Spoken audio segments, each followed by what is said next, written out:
ஆ, வணக்கம்மா. வாங்கம்மா, வாங்க.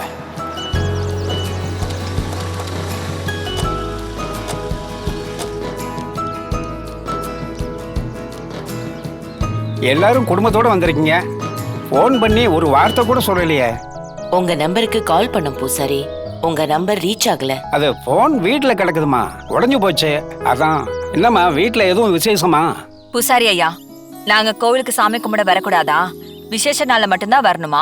ஐயோ, யாரு சொன்னா? குலதெய்வம் கோயிலுக்கு மாசம் மாசம் பௌர்ணமிக்கு வந்துட்டு போனா குடும்பத்துக்கு அவ்வளவு நல்லதுன்னு ஒரு பெரிய நம்பிக்கை இருக்கு. நானும் ஒவ்வொரு தடவையும் அம்மா கிட்ட அதை சொல்லிக்கிட்டு தான் இருக்கேன். எங்க அம்மாவுக்கு இருக்கிற வேலைக்கு வருஷத்துக்கு ஒரு தடவை வர்றதே பெரிய விஷயமா இருக்க. எனக்கு கூட வரக்கூடாதுன்ற எண்ணம்லாம் இல்ல பூசாரி. இது ஏன் ஊரு, நிரந்தரமா இங்கேயே தங்கணும்னு கூட தான் ஆசையா இருக்கு. என்ன பண்றது, அங்க என்ன நம்பி ஆயிரக்கணக்கான ஸ்டாஃப்ஸ் இருக்காங்க. அவங்களெல்லாம் இங்க இருந்து வேலை வாங்குறது கஷ்டம் இல்ல. அதுவும் சரிதான். இப்ப என்ன விசேஷத்துக்காக வந்திருக்கீங்க? என் பேத்தி வர்ஷினிக்கு கல்யாணம் வச்சிருக்கோம். அப்படிங்களா? சின்ன பிள்ளைங்களா இருக்கும்போது பார்த்தது. இன்னைக்கு இவ்வளவு பெரிய பசங்களாம் வளர்ந்துட்டாங்க. கல்யாணங்கிறீங்க. நல்லா இருக்கட்டும், நல்லா இருக்கட்டும். அப்புறம் என்ன, சாமி கும்பிட்டு பொங்க வச்சுட்டு வந்துருங்க. வாங்க. வா சேது, வா.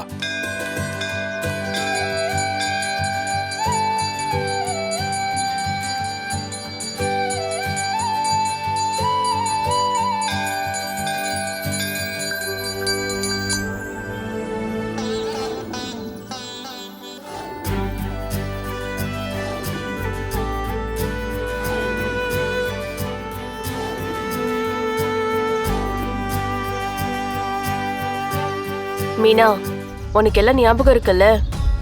மருமகளும் மாமியாரும் ஒன்னா இந்த கோயிலுக்கு வந்தா 2 பொங்கல் தனித்தனியா வைக்கணும். அதுல யார் பொங்கல் முதல்ல பொங்குதோ அவங்க ஆட்சி தான் இந்த வீட்ல நடக்கும். விட்டு கொடுத்துறாத. முதல்ல நீ தான் ஜெயிக்கணும்.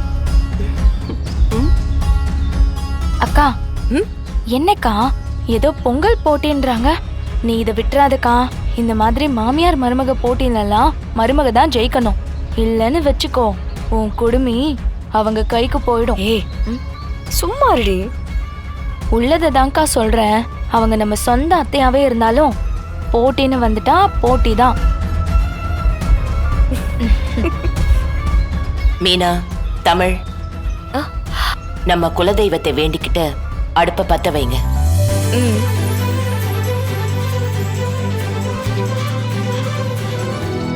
ஏமாமா, ஒரு 20-22 வருஷம் இருக்குமா? என்ன கோமா ஸ்டேஜுக்கு போய் நீங்க இப்பதான் ரெக்கவர் ஆகி வந்திருக்கீங்க. அதுக்கு என்னடா, வரக்கூடாதுங்கிறியா? சேச்சா, அப்படி சொல்ல வரல. இன்னும் அப்படியே இருக்கீங்களே, அதான். ஏமாமா, 20 வருஷமா படுக்கையிலே இருந்தவர் நீங்க. உங்க வாழ்க்கை நீங்க வாழவே இல்லைல்ல? ஆமா. அதுக்கு என்ன? அதுக்கு என்னவா? அத்தை எவ்வளவு ஃபீல் பண்ணிருப்பாங்க. அங்க பாருங்க மாமா, உங்க புள்ள எவ்வளவு ஃபாஸ்டா அடுப்பு எரிச்சிட்டு இருக்காரு. நீங்க என்னடான்னா வேடிக்கை பார்த்துட்டு இருக்கீங்க. போங்க மாமா, போய் எங்க ஒய்ஃபுக்கு ஹெல்ப் பண்ணுங்க. நீங்க பாருங்க, உங்களுக்கு கல்யாணம் ஆகி 2 குழந்தை வர பிறந்திருக்கு. போங்க மாமா. நான் என்ன ஹெல்ப்? கூச்சப்படாதீங்க மாமா, போங்க மாமா. சரி. போங்க. வா.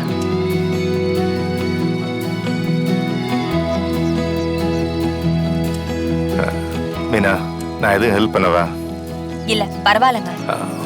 பரவாயில்ல, நான் பண்றேன்.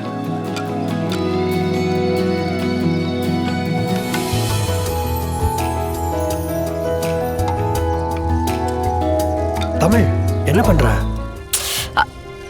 இது பொங்க போகுது பாருங்க. கொஞ்சம் அமைதியா இருங்க. தமிழ்,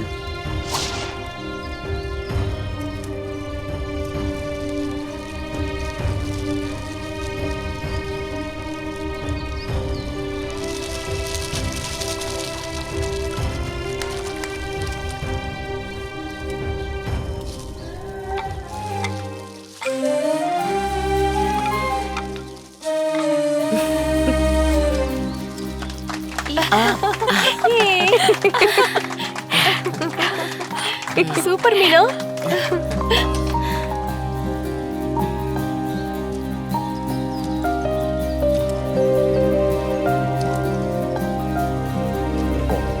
ஹாய்.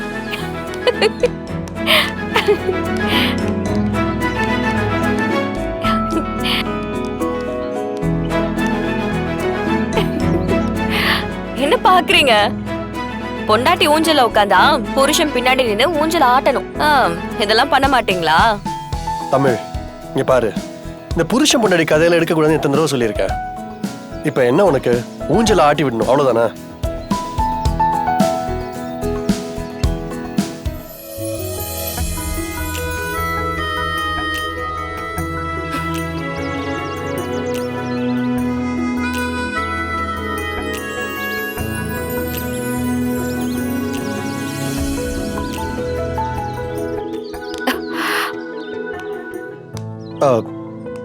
தமிழ் என்னாச்சு? ஏன் இறங்கிட்ட? ஒண்ணும் இல்ல. தமிழ் எதுக்கு இப்ப அழுகுற? உன்னை நான் எதுவுமே சொல்லலையே. எனக்கு இதெல்லாம் ஜனமா செஞ்சதே இல்ல.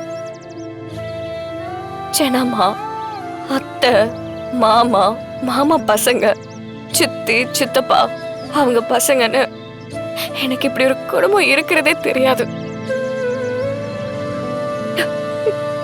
என்னோட உலகம் ரொம்ப சின்னது. நான், அப்பா, அம்மா, தங்கச்சிங்க, அவ்வளவுதான். அந்த ஊர்லயே எங்களுக்கு பெருசா சொந்த பந்தம்னு எதுவும் இல்ல. பொழைக்க வந்தவங்கன்னு ஆரம்பத்துல இருந்தே எங்க எல்லாரையும் வித்தியாசமா தான் பாப்பாங்க. தமிழ் சரி வா உட்காரு. இல்ல சிபி. உட்காரு தமிழ், உட்காரு உட்காரு.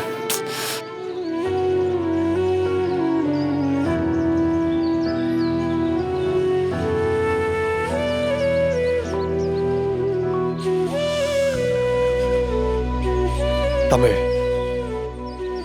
நீ இழந்த நாட்களை என்னால திருப்பி கொடுக்க முடியாது. ஆனா ஜானு கிட்ட நீயா உண்மையை சொன்னா இனி வர நாட்கள்ல ஜானு உன்னை நல்ல பாசமா பார்த்துப்பாங்க. ஒரு பாட்டியா உனக்கு என்னெல்லாம் பண்ணணுமோ எல்லாத்தையும் செய்வாங்க. சிபி, நான் கண்டிப்பா உண்மையை சொல்றேன். ஆனா இப்போ இல்ல. அதுக்கான நேரத்துக்காக தான் நானும் காத்துக்கிட்டு இருக்கேன். போய் சொல்லி யாரையும் ஏமாத்தணுங்கிறதுல என் ஆசை இல்லை.